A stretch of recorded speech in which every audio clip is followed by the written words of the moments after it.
तकल्लुफ को भी इखलास समझते हो फराज, तुम तकल्लुफ को भी इखलास, इखलास मतलब ट्रू फ्रेंडशिप, तुम तकल्लुफ को भी इखलास समझते हो फराज। दोस्त होता नहीं है हर कोई हाथ मिलाने वाला।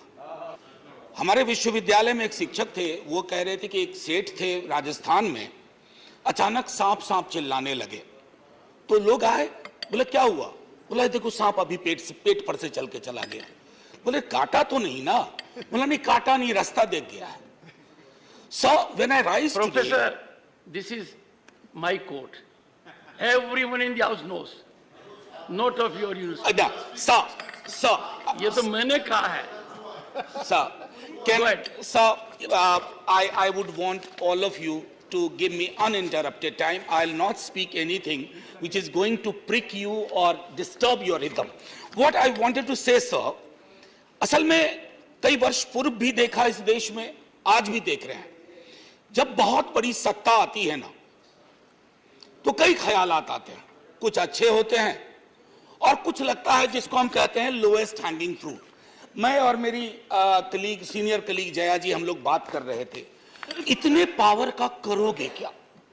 कम है क्या? इतने राज्यों में सरकार है, केंद्र में सरकार है, 303 का बहुमत है, उसके बावजूद अगर किसी निर्वाचित सरकार को लेकर के ये आपकी प्रणाली हो, कार्य प्रणाली हो, जहां की सुप्रीम को 11 मई को सुप्रीम कोर्ट का ऑब्जर्वेशन हुआ, मेरे कई कलीग कह चुके हैं, संभवतः हमारी सरकार ने सोचा होगा कि वेकेशन में जाने से पूर्व उनको कुछ ऐसा पकड़ा दो कि अवकाश में भी वो सोचते रहे इसके बारे में। तो उन्होंने 19 मई को ये ऑर्डिनेंस लेकर के आए, तो अब जजों का काम था कि इस पर लगातार सोचते रहे। सर, इससे पहले कि मोटा मोटी कुछ बिंदु पे मैं आऊं, मेरे कुछ साथी वो जिन्होंने लोकसभा में वोट किया है, most likely they will do the same here. हालांकि लोकसभा के बारे में मैं जिक्र नहीं करना चाहता था, माननीय सभापति महोदय डाइवर्सिटी शब्द का आप बहुत जिक्र करते हैं, हम सब उसमें रिजॉइस करते हैं, हमारी प्राइड है वो। लेकिन एक मंत्री महोदया डाइवर्सिटी बोलते बोलते बोल गई कि इंडिया इज कॉम्प्लिकेटेड। सर, बचपन से लेकर आज तक इंडिया कॉम्प्लिकेटेड नहीं लगा कभी, ये रिकॉर्ड में है पार्लियामेंट के, इसलिए मेरी चिंता है। इंडिया कॉम्प्लिकेटेड नहीं है सर, बड़ा सहज स्वभाव है इंडिया का, महासागर वाला है सर, सब कुछ समा जाता है, मजहब हो, धर्म हो, जाति हो, कौम हो, कोई हो। लेकिन इसको जब तालाब बनाने की आप कोशिश करते हैं तो महासागर तालाब नहीं बनना चाहता। सब फॉर ऑल दोज फ्रेंड्स, बड़ी अच्छी अच्छी बात कही, equi distance. Sir, equi distance का मतलब होता है न्यूट्रलिटी। जब चूहे की पूंछ पे हाथी का पांव पड़ा हो तो न्यूट्रलिटी उस चूहे से पूछिए कि उसको कैसा लग रहा है। तो मैं समझता हूं, इसलिए सर एक शेर अर्ज किया है, आज बड़े शेर पढ़े गए हैं, सुधांशु जी ने पढ़ा, तो मैं भी एक अर्ज करता हूं सर, ये पड़ोस के मुल्क से आया है। तुम तकल्लुफ को भी इखलास समझते हो फराज, तुम तकल्लुफ को भी इखलास, इखलास मतलब ट्रू फ्रेंडशिप, तुम तकल्लुफ को भी इखलास समझते हो फराज। दोस्त होता नहीं है हर कोई हाथ मिलाने वाला, आपकी पेश नजर है जी। तो मैं ये कहना चाह रहा था sir, at a historical juncture एक चीज और मुझे बड़ी अच्छी लगी उस दिन, हमारे माननीय गृह मंत्री जी ने जवाहरलाल नेहरू जी को कोट किया। एक पल को मुझको लगा कि इस शांति वन में अस्थियां कसमसा गई होंगी, ये हुआ क्या, ये हुआ क्या। फिर अंबेडकर साहब को भी कोट किया, राजा जी को कोट किया, उन्होंने कन्हैयालाल मानिकलाल मुंशी को कोट नहीं किया, एचवी कामत को कोट नहीं किया, जो शायद ज्यादा उनके पक्ष में तर्क आ जाता। सर, विश्वविद्यालय में मैं पढ़ाता हूं तो पीएचडी के स्टूडेंट्स को साइटेशन हम लोग सिखाते हैं, जिसको कहते हैं एथिकल साइटेशन। एथिकल साइटेशन में यह नहीं होता है कि सेमी कोलोन के बाद का ले लिया और शुरू वाला छोड़ दिया। उदाहरण के लिए कहता हूं कि आज तक इस दुनिया में सबको लगता है इस देश में कि मार्क्स ने कहा था कि धर्म अफीम है, religion is the opium for masses.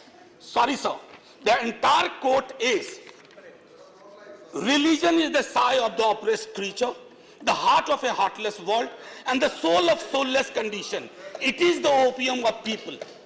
Sir, अब इसमें क्या किया हमने, सिर्फ ओपियम वाला लाइन निकाल लिया और मार्क्स को कह दिया कि धर्म विरोधी था। सर, मैं इसलिए कहता हूं साइटेशन बहुत इंपॉर्टेंट चीज है। बहरहाल जवाहरलाल जी की अस्थियों को मजा आया होगा, जहां तक मुझको लगता है, शांति वन में।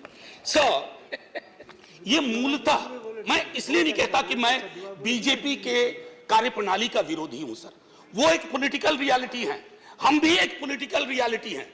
हम शत्रुता की जुबान से हमें एक दूसरे को संबोधन नहीं करना चाहिए, न सदन में न सदन के बाहर। साहब, हम इंडियन मुजाहिदीन नहीं है साहब, हम ईस्ट इंडिया कंपनी नहीं है, हम वो भारतवर्ष हैं जिसको महासागर मैंने कहा, और उस महासागर में आप भी हैं, हम भी हैं।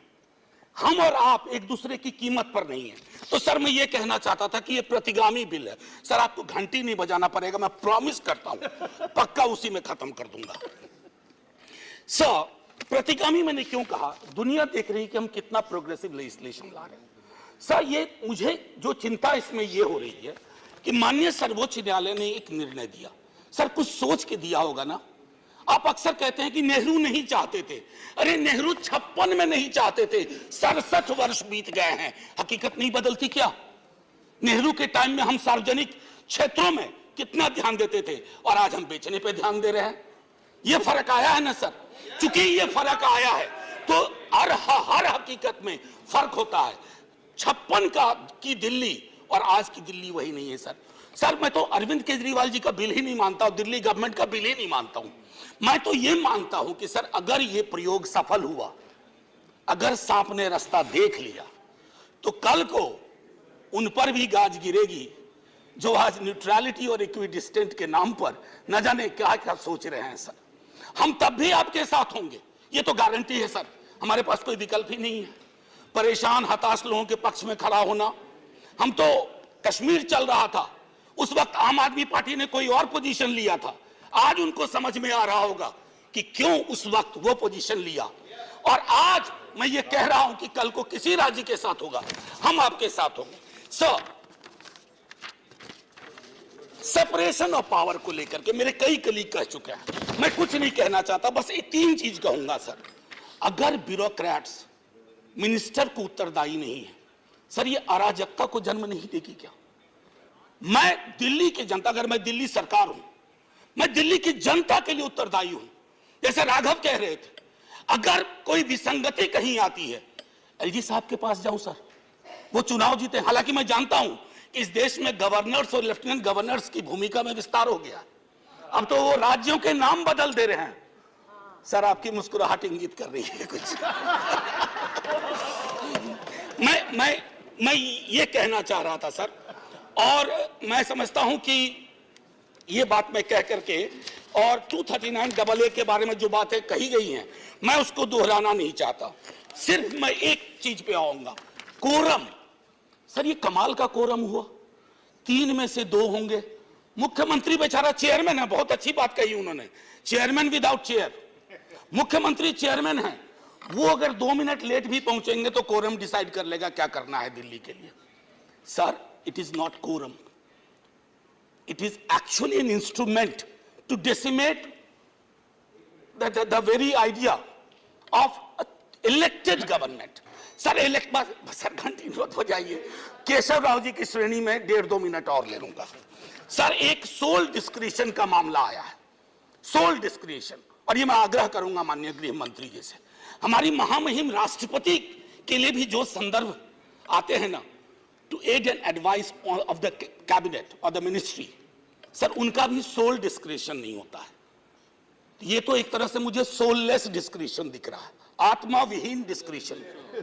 सर, ये उसमें नहीं फिट बैठता है। सर, एक और चीज, मैं अभी कल गूगल कर रहा था सर, फेडरलिज्म पर 2 बहुत महत्वपूर्ण कोट मिले इंटरेस्टिंग लोगों की, एक चंद्रबाबू नायडू जी का, एक नवीन पटनायक जी का।